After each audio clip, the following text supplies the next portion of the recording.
What is up, you guys? So I've been using the iPhone 12 Pro Max for about a week now, and I've been really thinking, is the iPhone 12 Pro Max worth it?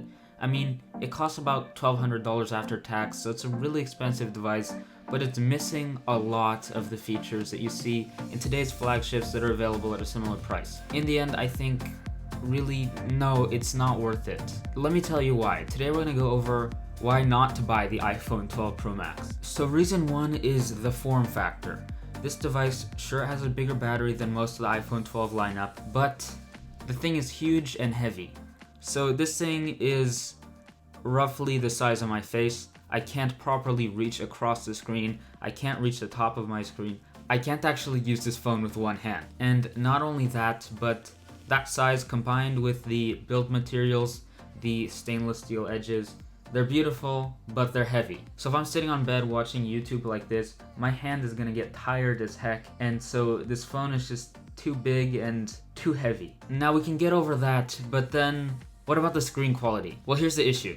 You're paying $1,200 for a top-of-the-line, supposedly, device, yet you only get 60Hz refresh rate on the display instead of 120Hz like most flagships get in 2020. Now 60Hz sounds fine, it's 60 frames per second, everybody thinks that's great when you're playing a video game or watching TV, but when you're actually scrolling on your phone, 60Hz just isn't enough. So with 60 frames, you're constantly seeing minute little jumps and a lot of motion blur, whereas with 120Hz, everything that's moving on your screen is just gonna flow a lot better. Next, let's talk about 5G. So yeah, 5G is great, 5G is fast, 5G is included on the iPhone 12 lineup. But here's the catch. Okay, first of all, 5G is fast, but only if you have millimeter wave 5G.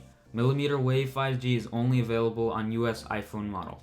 So if you're anywhere outside of the US, 5G just isn't worth it. Not only that, but 5G coverage in 2020 is just bad. So I actually live really close to San Francisco, so 5G coverage in my area is decent, but it's still spotty. So unless you live actually inside one of these big cities, your 5G coverage is not going to be very good, so it's not worth it to actually use 5G on your device when you account for the battery drain that comes with 5G. Speaking of battery, this thing has a smaller battery than last year's model, even though it actually uses more battery to use 5G. So tell me this, why the heck would you buy a phone with a smaller battery than last year when you actually need a bigger battery to run 5G because it drains your power a heck of a lot? And that's not the only limitation of 5G on the iPhone 12 Pro Max and other iPhone 12 lineups.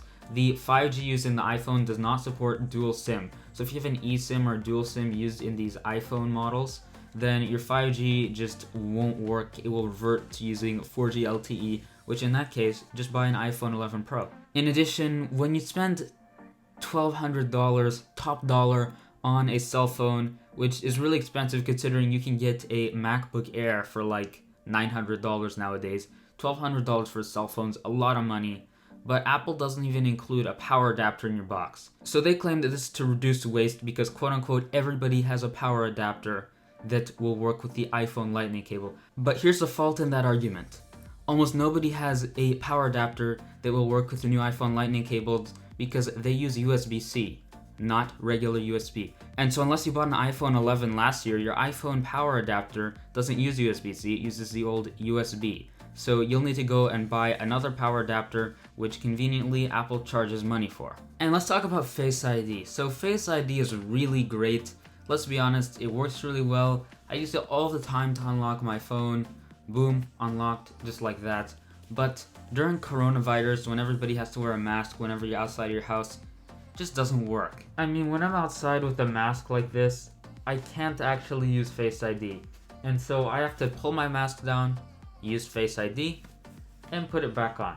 So what most phone manufacturers have done nowadays is embedded Touch ID under the display. But Apple, of course, has not done that, and we're still stuck with Face ID, which just isn't really useful during a pandemic when you have to be wearing a mask that covers your face. Now let's talk a little bit about the camera. Sure, on the iPhone 12 Pro Max, the camera stabilization is absolutely top of the line. That's the one place I will definitely give Apple credit for some innovation in this phone. That sensor shift camera stabilization is totally great. But with the LiDAR and edge detection with portrait mode and autofocusing with the LiDAR, which is what it was supposed to do really great, it's not so great at. So there's three problems I have with the iPhone 12 Pro Max camera. So first of all, edge detection on portrait mode shots. It's just bad. So you'd think with a LiDAR, since it can actually detect depth, it will have perfect, flawless edge detection. Well, that's not the case. On my portrait mode shots, I frequently have issues with the edge detection where it will keep things in focus that shouldn't be, or it will blur things that should be in focus. 2, the LiDAR should do really good autofocus, right? It can actually measure depth. But on the iPhone 12 Pro Max, it doesn't. So when I'm taking photos up close, I frequently get blur and it just will try to focus on something farther away because LiDAR has a limited range and it can't properly measure the distance between an object a couple inches away from it. So if I'm trying to take a macro shot, it will almost always just be blurred completely. 3, focusing on faraway objects is really not reliable.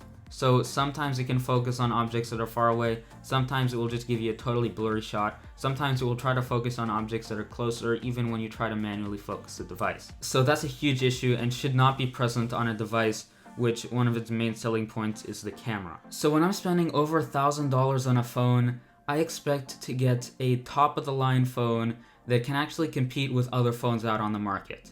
The iPhone 12 Pro Max does not do that. The only reason, and I mean the only reason that I can think of to buy an iPhone 12 Pro or an iPhone 12 Pro Max is if you meet 2 conditions. 1, you're married to the Apple ecosystem, you have an Apple Watch, you have a HomePod, you have an iPad, you have a Mac. Then you kind of got to stick with iPhone. You can't really go Android unless you don't want your devices to sync up, which is kind of a hassle. And 2, you live in a big city where you have really good 5G coverage everywhere. If you don't meet those 2 conditions, this phone is not right for you. And even if you do meet those 2 conditions, just ditch 5G, it's not ready yet for consumer use, and just buy yourself an iPhone 11 Pro. I mean, it's got a really great camera, the phone has a pretty darn good battery, it's got a really good processor, and you can get one for about $800 brand new. So that'll save you like $400 and you're still getting a really good, pretty close to the top of the line phone. Alright guys, those are my reasons why you should not buy the iPhone 12 Pro Max or why you should not buy the iPhone 12 Pro because it probably has most of the same problems. Haven't personally used it, but it's pretty much the same device. Anyway guys, I really do hope you enjoyed this video, and if you did, definitely smash that like button and comment down below whether you think the iPhone 12 Pro Max is worth it for you. Hope you had a great day, and I'll see you in my next video. Bye.